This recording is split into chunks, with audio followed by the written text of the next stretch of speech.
Саламатсыздар ма, құрметті ата-аналар? Қазіргі таңдағы өзекті мәселелердің бірі бұл желідегі балалардың қауіпсіздігі болып отыр. Оқушыларымыздың еліміздегі пандемия жағдайына байланысты қашықтан білім алу барысында уақытының көп бөлігі интернетте өтеді.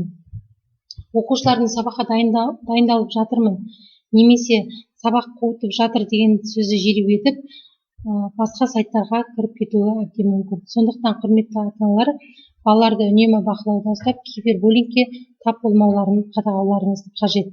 Жалпы кибербуллинг дегеніміз не?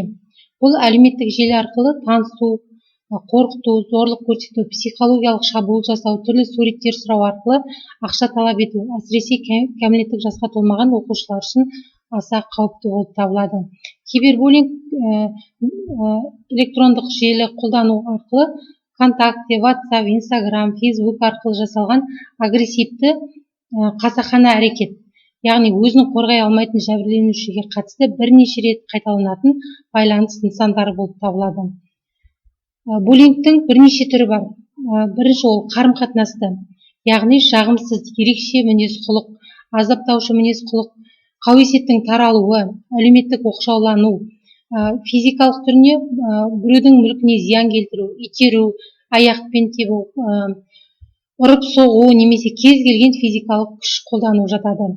Жалпы кибербуллинг құрбандарына қандай балалар үнемі тап болады деген сұраққа келетін болсақ, мінезі ұялшақ, сезімтал, тұйық және ашуланшақ балалар ұшырап жатады. Мазасыз, өздеріне сенімді емес, отбасында бақытсыз балалар, депрессияға бейім тұратын оқушылар және жақын досы жоқ, сырласатын адамы жоқ оқушылар көбіне осы кибербуллингтің құрбандары болып жатады. Буллингтің белгілері мен сипаттамасы қандай?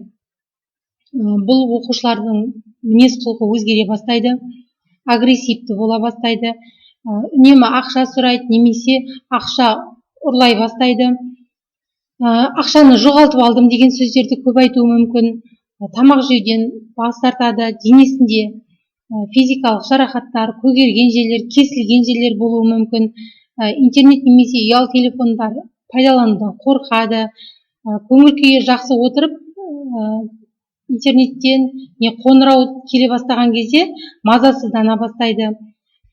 Бұл белгілер балалардың мінез-құлқының мәселелерін, яғни кибербуллингтің бастамасы екенін, кибербуллингке ұшырап жүргенін айқын дәлелі болып табылады.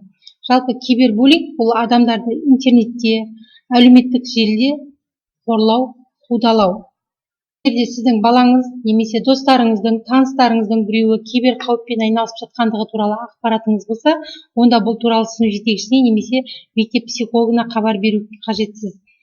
Балаларыңызға түсіндіріңіздер, олардың интернетке жүктеген әртүрлі суреттері, отбасылық болсын, жеке суреті болсын, өздеріне қарсы басқаша түрде қолдануы мүмкін.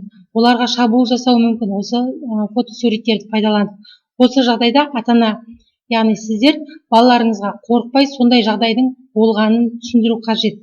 Егер де өмірге қатысты немесе баланың, сондай-ақ отбасының мүшелерінің денсаулығына зиян келсе, онда сіз өз құқығыңызды құқық қорғаушы органдарына хабарласып қорғауыңызға болады.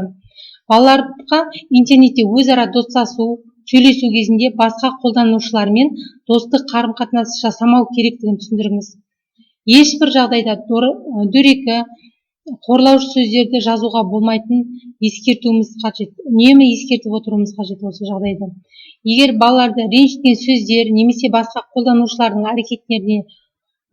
әрекеттері болған жағдайда, бала мүлдем жауап бермесе болады. Немесе оны суретке түсіріп алып, мектеп әкімшілігіне, ата-анасына көрсетуге болады. Яғни ол нөмірді бұғаттап тастауға да болады. Қазіргі таңда бұл кибербуллинг мәселесі аса қауіпті болып тұр.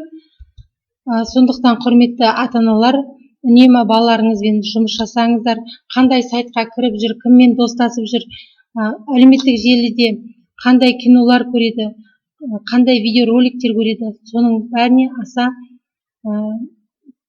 мұқиятпен қарағаныңыз жөн. Егер де сіздің балаңыз кибербуллингке тап болған жағдайда, сіз көрсетілген телефон нөміріне жүгіне аласыз. Яғни интернетті қауіпсіз пайдалану мәселелері бойынша телефондық кеңес беру және ұялы байланыс. Мұнда сіздерге ұсыныстар беріліп, қайда және қандай формада байланысуға болатынын ескертеді. Сондықтан балаларымызды қорғайық және де қорғанайық дегім келеді. Назарларыңызға рахмет.